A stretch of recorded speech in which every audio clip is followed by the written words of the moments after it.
Hello दोस्तों। आज की जो कहानी है वो एक सच्ची घटना पर आधारित है। और इस कहानी से आपको क्या सीख मिली और इस लड़की ने क्या सही किया क्या गलत किया, आप कमेंट बॉक्स में ज़रूर कमेंट करिएगा। तो चलिए स्टार्ट करते हैं इस कहानी को। आज मेरी तबीयत बहुत ख़राब हो गई। मेरी सास कहने लगी, चलो बेटी तुम्हें डॉक्टर के पास ले चलूँ, लगता है कि तुम्हें डॉक्टर के पास जाने की ज़रूरत है। माँ के कहने पर मैं डॉक्टर के पास जाने के लिए तैयार हो गई। वह मुझे डॉक्टर के पास ले गई, जिन्होंने मेरी कुछ टेस्ट किए। फिर डॉक्टर बोली, अल्ट्रासाउंड करना ही पड़ेगा, बिना चेकअप के रिजल्ट देखने में कुछ कह नहीं सकती। थोड़ी देर बाद एक लड़की आई और उसने मुझे लेटाकर मेरा अल्ट्रासाउंड किया और फिर मुझे वापस भेज दिया। तब तक मेरी उस डॉक्टर के पास बैठी रही। डॉक्टर शीतल तो बहुत खुश लग रही थी, मगर फिर भी उन्होंने मुझे बाहर जाने के लिए कह दिया। कहने लगी, तुम्हारी पर्ची बना रही हूँ, तुम बाहर जाके बैठो। मेरी सास अंदर ही रह गई। शायद वह बड़ी थी, इसीलिए उन्होंने उन्हें बाहर ना भेजा। काफ़ी देर इंतज़ार करती रही, फिर भी मेरी सास ने मुझे अंदर बुलाया। मैं अंदर गई तो डॉक्टर का चेहरा उतरा हुआ था। मिस माया, क्या आपको बचपन में कोई चोट लगी थी? नहीं डॉक्टर, ऐसा क्यों कह रही हैं आप? इसीलिए क्योंकि आपके लिए एक बुरी खबर है। वो क्या है? मैंने परेशान हालत में पूछा। वो यह है कि आप कभी भी माँ नहीं बन सकती। आप बच्चे पैदा नहीं कर सकती। यह एक पैदाइशी नुक्स है जिसके बारे में मैं आपको विस्तार से नहीं बता सकती। बस इतना कहूँगी कि आप में बच्चा पैदा करने का सिस्टम मौजूद ही नहीं है। डॉक्टर की बात सुनकर मेरी तो अंदर से जैसे कुछ मौजूद ही नहीं था। ऐसा लग रहा था कि जैसे मैं बेजान हो गई हूँ। मैंने सोचा नहीं था कि ज़िंदगी इतना बड़ा धोखा देकर मेरे सामने खड़ी होगी। मैं वहीं बैठकर रोने लगी। मेरी आंखों से टप टप आंसू बहने लगे। मैंने विक्रांत से मोहब्बत की शादी की थी, लेकिन अब वह बस अपनी माँ की सुनते थे। वह कहते हैं कि मेरी माँ जो कहेगी उनकी हर बात मानना। अब मुझे लग रहा था कि उस घर में मेरी कोई जगह नहीं बची। अब जब औलाद ही पैदा नहीं कर सकती तो फिर मेरी जैसी औरत का विक्रांत की ज़िंदगी में क्या काम? उनकी माँ को तो बच्चे से मोहब्बत थी। मैं वहीं बैठकर रोने लगी। दिल चाह रहा था कि ज़मीन फट जाए और मैं उस ज़मीन में समा जाऊं। यह आँख हमेशा के लिए बंद हो जाए। रो रो कर मेरा दिल हल्का हुआ तो सास ने तसल्ली दी, बेटी फिक्र क्यों करती हो, मैं तुम्हारे पति को कुछ नहीं बताऊंगी। सास के इस रवैया पर मैं हैरान रह गई। वैसे तो वो बहुत बुरी औरत थी, मगर आज उनका रवैया कुछ अलग था। फिर कुछ समय बाद बोली, अगर तुम कहो तो मैं तुम्हें एक बाबा के पास ले जाना चाहती हूँ। जितनी भी बाज औरतें आती हैं उनके साथ भी कुछ न कुछ ऐसा होता है। कोई बच्चा पैदा नहीं कर सकता या फिर बच्चे मरे हुए पैदा होते हैं। उनकी दवाइयाँ से ये सब ठीक हो जाता है। वह सिर्फ 7 गोलियाँ ही देते हैं बेटी, और उनके बाद मानो तुम्हारे घर में खुशखबरी पक्की। डॉक्टर लोग तो झूठ बोलते हैं, उनके तो बस पैसा कमाना है। इस डॉक्टर का ख्याल था कि मैं तुम्हारा महंगा इलाज कराऊंगी, तभी यह ऐसी बातें कर रही थी। मगर तुम फिक्र ना करो, मैं तुम्हें बाबा के पास ले जाऊंगी। देखना, तुम उसकी गोली खाकर ना एक एक नहीं कई बच्चे पैदा करोगी। सास की बात सुनकर मैं खुशी से खिल उठी। उन्होंने बताया कि पायल को भी उन्होंने ही उनके पास ले गई थी। बाबा की 7 गोलियां खाने के बाद उसी महीने गर्भवती हो गई थी। मेरे दिल में उम्मीद की किरण जाग उठी। माँ जी ने कहा, शाम को चलेंगे बाबा जी के पास। मैंने कहा, ठीक है माँ जी। मैं बेचैनी से शाम का इंतज़ार कर रही थी। शाम हुई तो माँ जी ने मुझे एक चादर ओढ़ने को कहा। हम लोग दोनों बाबा के उस ठिकाने पर पहुँचे तो मैंने देखा बाबा के पास वाकई कई औरत बैठी हुई थी, और मैंने उनमें से 2-4 औरतों से के साथ बात की तो पता चला कि वह भी बाबा की 7 गोलियों से ठीक हुई हैं और उनके बच्चे भी पैदा हुए। यह सुनकर मेरी सारी फिक्र गायब हो गई कि जब इतनी औरत का इलाज हो चुका है तो मेरी शादी को तो अभी 2 ही महीने हुए हैं। खैर, बाबा के पास गई तो उन्होंने मुझे इशारे से नीचे बैठने को कहा। फिर मेरे सर पर हाथ रखकर कुछ पढ़ने लगे और फिर 7 गोलियां मुझे देकर बोले, बेटी यह गोली पाबंदी से खा लेना, इसमें से एक भी छूट ना पाए। और हाँ, हाथ में जो मंत्र मैंने तुम्हें बताया रहा हूँ वह जरूर पढ़ना। गोलियां मुझे थमाते हुए कहा। मेरे हाथ से गोलियां वाला स्वॉपर मेरी सास ने ले लिया। कहने लगी, मैं संभाल कर रखूंगी, यह बहुत अहम चीज़ है, इसे मैं खुद रखूंगी। मुझे अपनी सास पर उस समय बड़ा प्यार आ रहा था कि ये मेरा किस कदर ख्याल रख रही हैं, वरना तो औरतें अपने बेटे की दूसरी शादी करवाने की साजिश में लग जाती हैं। कभी भी अपनी बहू की किसी भी कमी को बताना नहीं कर सकती, जबकि मेरी सास मुझे खुद डॉक्टर के पास लिए फिर रही थी। घर आकर मेरी सास ने मुझे एक स्वॉपर थमा दिया जिसमें सफ़ेद रंग की छोटी छोटी गोलियां थीं और यह गिनती में 7 गोलियां थीं। फिर कहने लगी, मैं रोज़ रात को तुम्हें दूध लाकर दूंगी, तुम दूध के साथ यह गोली खा लेना और खबरदार इसके बाद बिस्तर से उठना, सीधे सो जाना। जानती हो ना, दवा के असर के लिए सोना बहुत ज़रूरी है, इसलिए सो जाना। जी मैं समझ गई। मेरी सास कमरे से चली गई तो मैं भी सोचने लग गई। भगवान की देर बाद विक्रांत आ गए। मैंने उनको यह बात नहीं बताई, वह भी कुछ न बोले, लेकिन जब उन्हें यह बात पता चला था कि मैं माँ नहीं बन सकती तो उनके चेहरे पर गम की लकीरें जरूर देखी थी। उसी रात मैंने एक गोली मुंह में रख ली, मगर गोली मुंह में रखते ही मेरी तबीयत खराब होने लगी। ऐसा लग रहा था कि जैसे मैंने कोई अजीब जहरीली चीज़ खा ली हो। मगर फिर अपनी औलाद के लिए मुझे इतना तो करना ही था।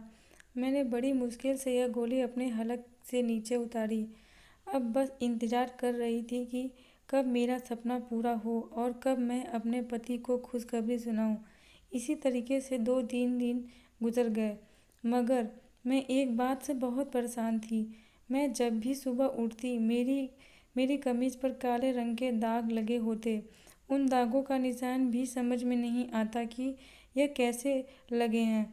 इसके अलावा मेरा सिर भी बहुत भारी लगता और पूरे दिन जिस्म में दर्द होता, जिस चीज़ ने मुझे परेशान कर रखा था। मगर मैं अपनी सास से कुछ ना कहती थी। वह दोबारा मुझे किसी डॉक्टर के पास ना ले जाए, वह मेरा बहुत ख्याल रखती थी। आज मैं बहुत खुश थी क्योंकि मेरा कोर्स पूरा होने वाला था। मेरे पास अब सिर्फ आखिरी गोली रह गई थी।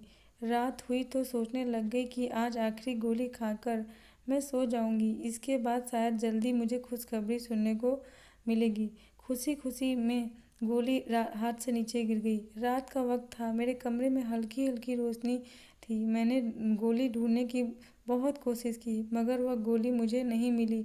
मैं जाकर टॉर्च ले आई, बेड के नीचे हर जगह ढूंढे, मगर मेरी गोली गुम हो गई थी। मुझे बड़ा अफसोस हुआ और खुद को कोसने लगी कि आज आखिरी दिन था, कहीं पूरा कोर्स बर्बाद न हो जाए।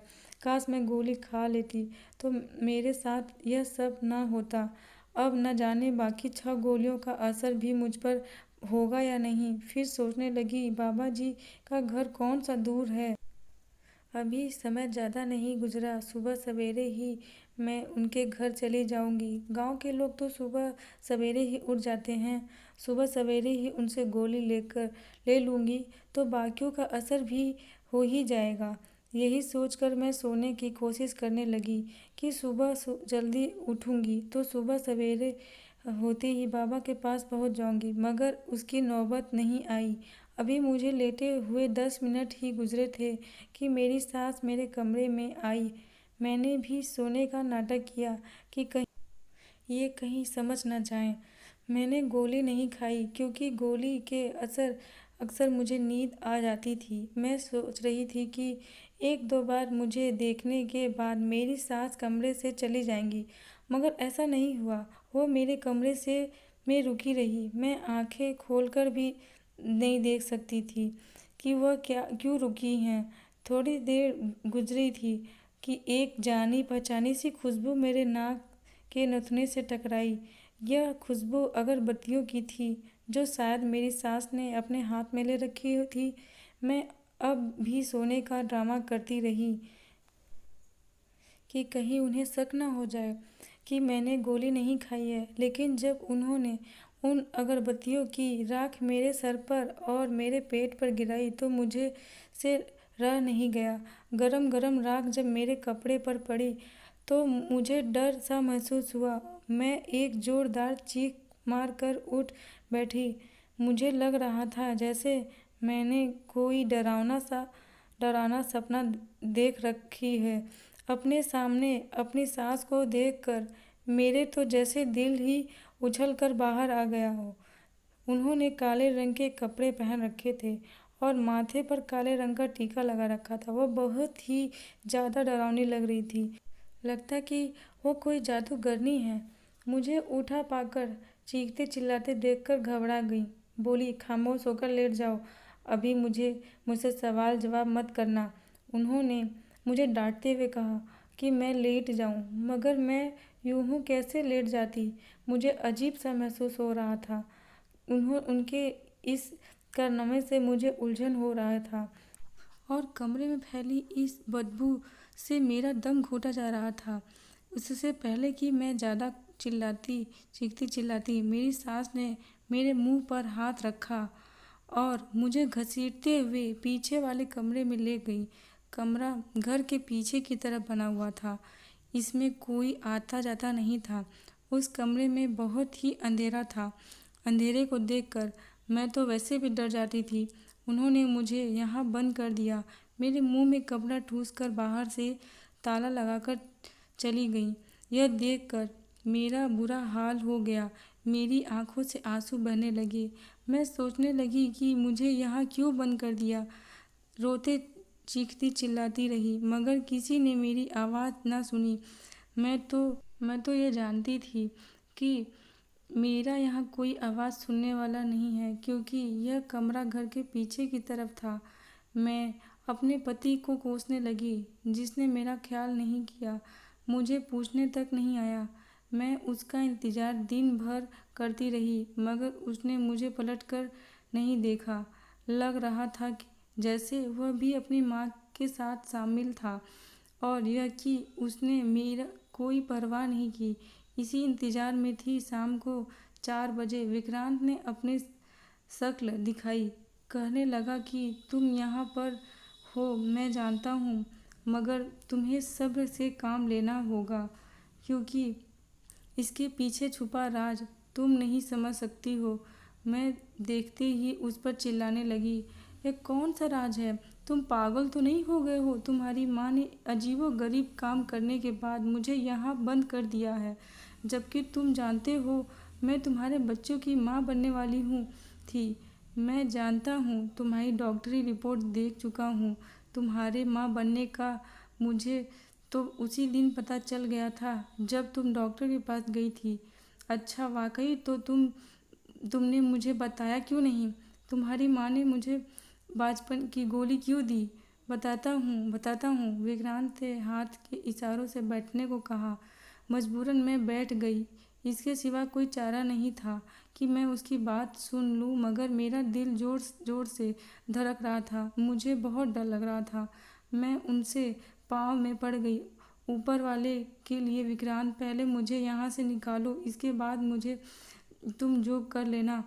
यहाँ मेरा दम घुट रहा है। घबराओ मत, मैं तुम्हारे साथ हूँ, विक्रांत ने मुझे चिल्लाया। अब मेरी बात ध्यान से सुनो। विक्रांत ने मुझे राजदर अंदाज में बताया, मेरी माँ को तो तुम नहीं जानती हो। वह बहुत अच्छी औरत है। बहुत औरतों से इलाज करवाने आती हैं और यह सभी का मुफ्त में इलाज करती हैं।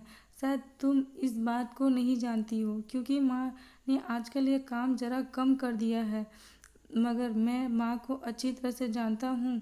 वह लोगों की मदद करती हैं, खासकर बाज औरतों की। वह चाहती हैं कि कोई औरत उसके दरवाजे से खाली ना जाए।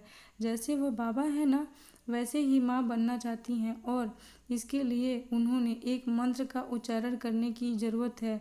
उन्होंने मेरी शादी तुमसे करवाई तो मुझसे वादा लिया था कि मैं अपनी मर्जी से शादी तो कर रहा हूँ, मगर शादी के बाद उन्हें तुम पर इस काम को करने की इजाज़त दूँ। बस इसी वजह से मैं तुमसे बात न कर सका, क्योंकि उन्होंने मेरी बात मानी तुम्हें मुझसे मिलवाया कर मेरी दिल को की आरज़ू पूरी की है। वह अगर यह मंत्र का उच्चारण कर रही हैं तो उन्हें करने दो। इससे शायद तुम्हारे बच्चे को भी कोई नुकसान पहुँचे, मगर मैं जानता हूँ माँ जी की नीयत बुरी नहीं है। वह बाकी औरतों की मदद करना चाहती हैं। अपने पति की यह राम कहानी सुनकर मैं चिल्ला उठी, तुम पागल तो नहीं हो गए हो? भ्रांत मर्द बनो। तुम्हारी अक्ल को क्या हो गया है? तुम्हें यह नहीं पता कि एक औरत के साथ झूठ बोलकर उन्हें कितना बड़ा पाप किया है? अरे वह क्या लोगों की मदद करेंगी? वह तो अपनी बेटी की नस्ल खत्म करने पर तुली हुई हैं। अगर मैं बाज नहीं थी तो मुझे यह खतरनाक गोली खिलाने की क्या जरूरत थी? और तुम कैसे बाप हो? अपनी औलाद की भी फिक्र नहीं की क्या? यह बच्चा चला जाए तो तुम्हें कोई दुख नहीं होगा? विक्रांत ने इत्मीनान से कहा, मुझे दुख नहीं होगा। जिस ईश्वर ने एक दिया है वही ईश्वर और भी देगा। सब्र करो। वैसे तुम्हें तो अपनी पहला महीना है। कौन सा यह बच्चा इस दुनिया में आ गया है? विक्रांत की यह बात नहीं जानता।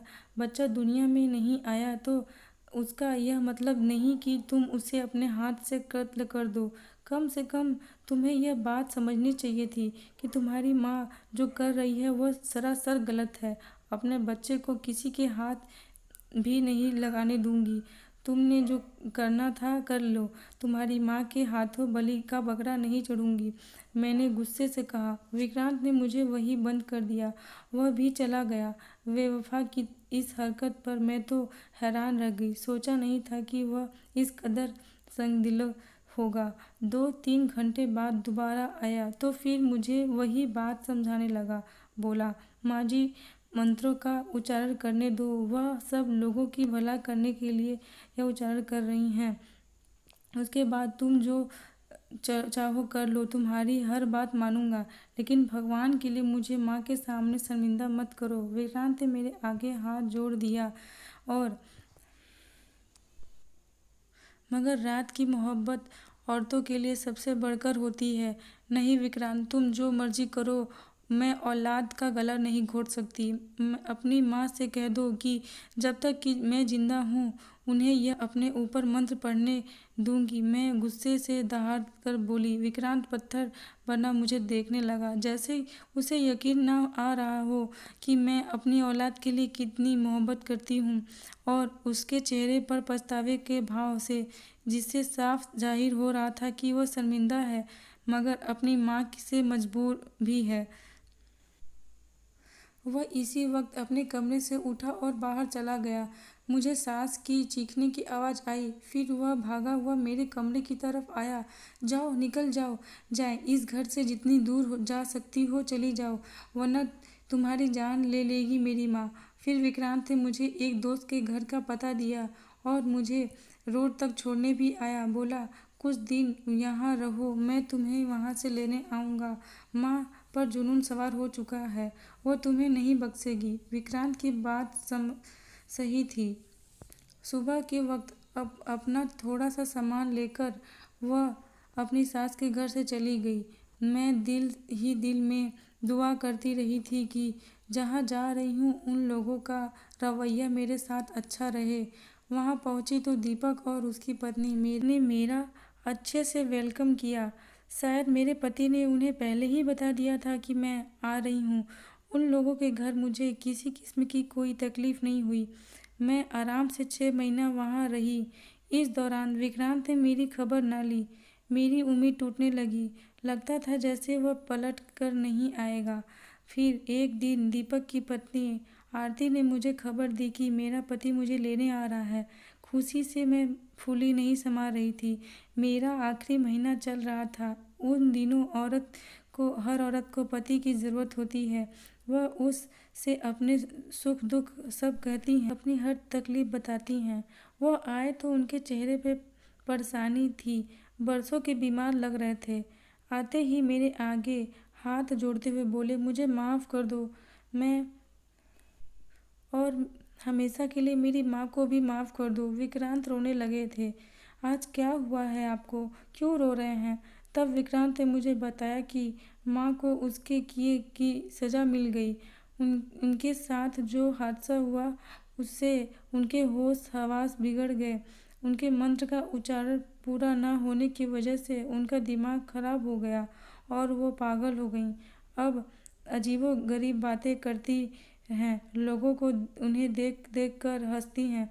विक्रांत की बात ने मुझे परेशान कर दिया। पति की बातें सुनकर अपनी सास को माफ़ कर दिया। बेशक माफ़ करने में कोई दिक्कत नहीं। ज़िंदगी के आखिरी दिनों में मैंने उनकी भरपूर मदद की।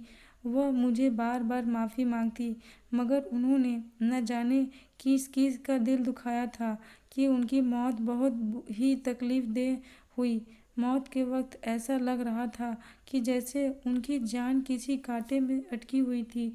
इस स्थिति को देखकर मुझे भी एक सबक हासिल हुआ था कि मैंने दिल में पक्का इरादा कर लिया कि मैं कभी ज़िंदगी में भूल कर भी किसी इंसान का दिल नहीं दुखाऊंगी और ना ही कोई किसी भी तरीके के तंत्र विद्या अंधविश्वास के चक्कर में पड़ूंगी। चाहे ज़िंदगी में मायूसी के बादल छाए हो, मगर वह उस ईश्वर से उम्मीद लगाना नहीं छोड़ूंगी।